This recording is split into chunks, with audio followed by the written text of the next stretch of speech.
Assalamualaikum warahmatullahi wabarakatuh. Perkenalkan, nama saya Rayhan Wisnaati. Saya dari kelas C, Program Studi Sistem Informasi.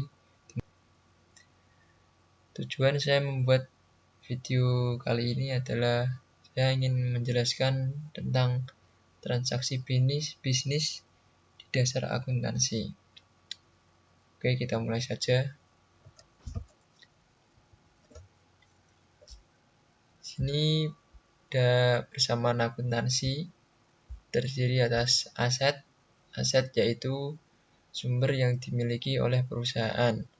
Nah, misal saya yang memiliki perusahaan, saya memiliki apa saja yang di perusahaan itu, mulai dari bahan baku, uang, dan sebagainya. Nah, yang selanjutnya itu ada kewajiban, yaitu hak kreditor yang mencerminkan utang perusahaan.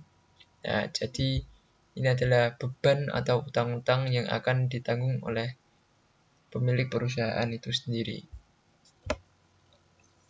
Yang selanjutnya adalah ekuitas pemilik, yaitu hak pemilik perusahaan. Nah, ini nanti ada hubungannya dengan yang di bawah. Oke, next. Transaksi bisnis. Transaksi bisnis adalah peristiwa atau kondisi ekonomi yang secara langsung mengubah kondisi keuangan suatu entitas atau secara langsung mempengaruhi hasil operasinya. Nah, di sini tuh contohnya misal kita berbelanja di minimarket atau di pasar ya. Itu kan kita melakukan proses bisnis secara langsung. Ada penjual dan ada pembeli.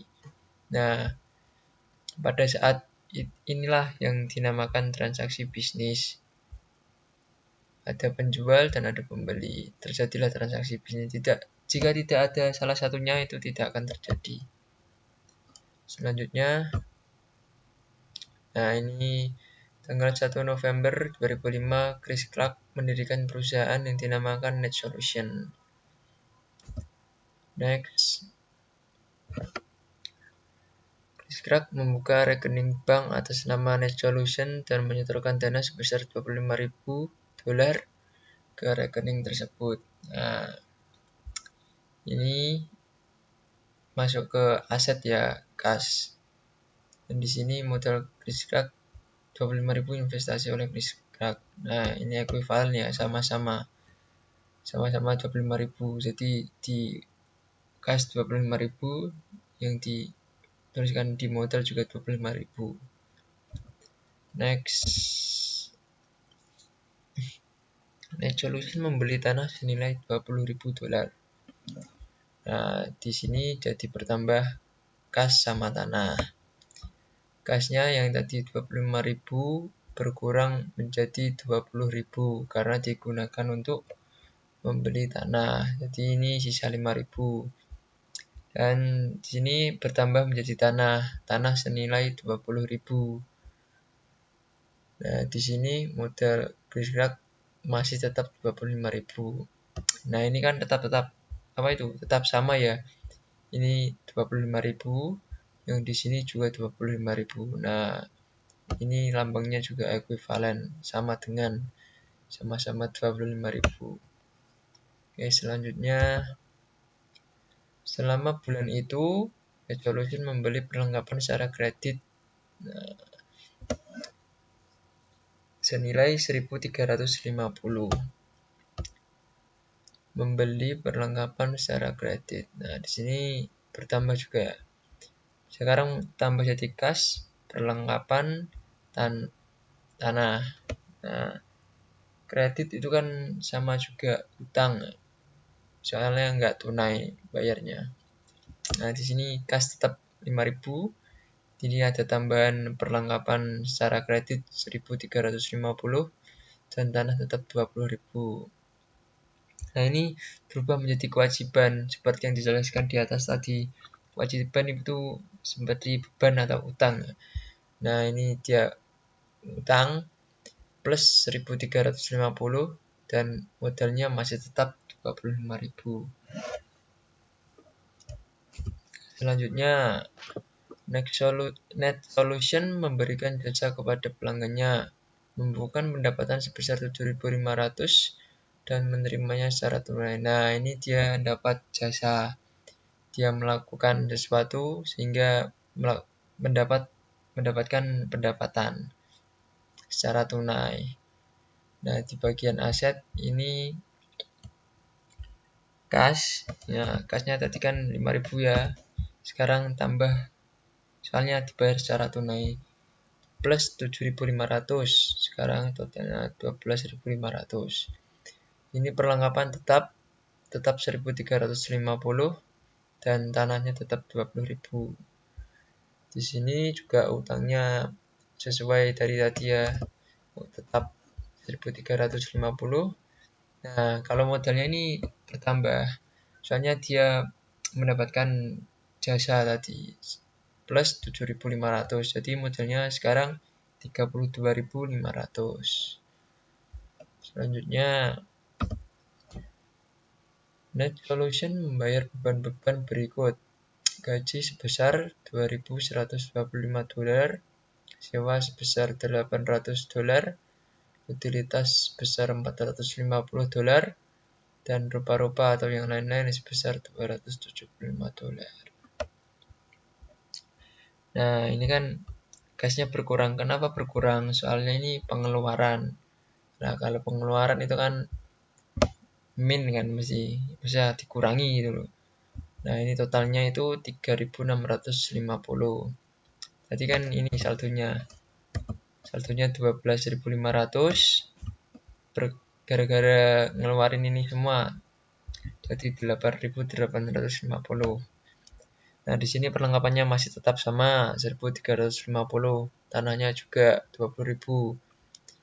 Nah, ini utangnya tadi 1.350 tetap sama. Nah, modalnya ini berkurang lagi, soalnya ini melakukan pengeluaran upah, sewa, utilitas, dan lain-lain, sehingga modalnya tersisa 28.850.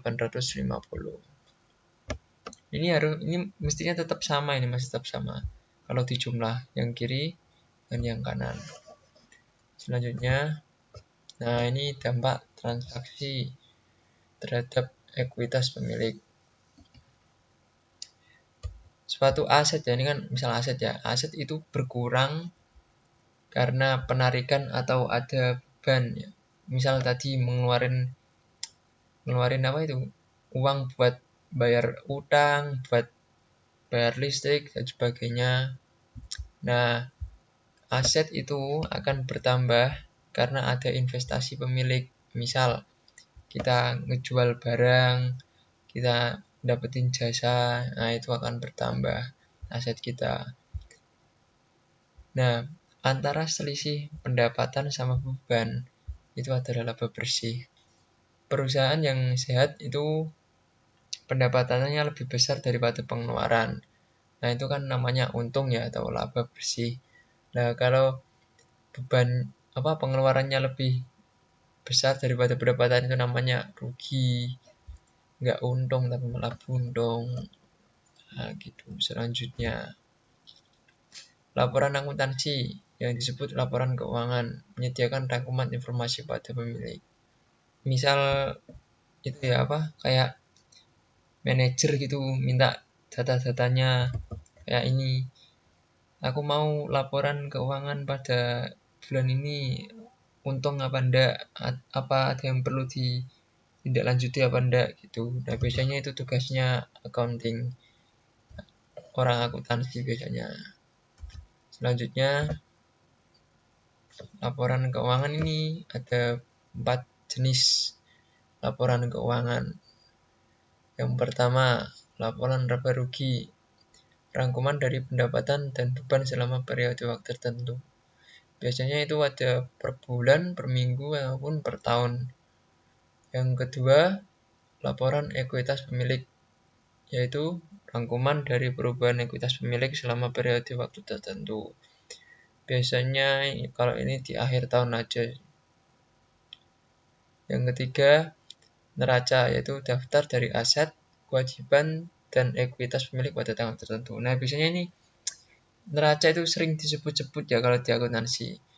Misalnya mulai dari aset yang kita punya, kewajiban atau yang harus kita bayar atau beban, dan ekuitas pemilik yang apa yang kita miliki. Yang keempat, yang terakhir, laporan arus kas, yaitu rangkuman dari penerimaan dan pengeluaran kas selama periode waktu tertentu. Nah, itu contoh-contoh laporan keuangan. Selanjutnya, nah ini yang dimaksud tadi, laporan laba rugi. Ini tugasnya yang accounting tadi, anak akuntansi.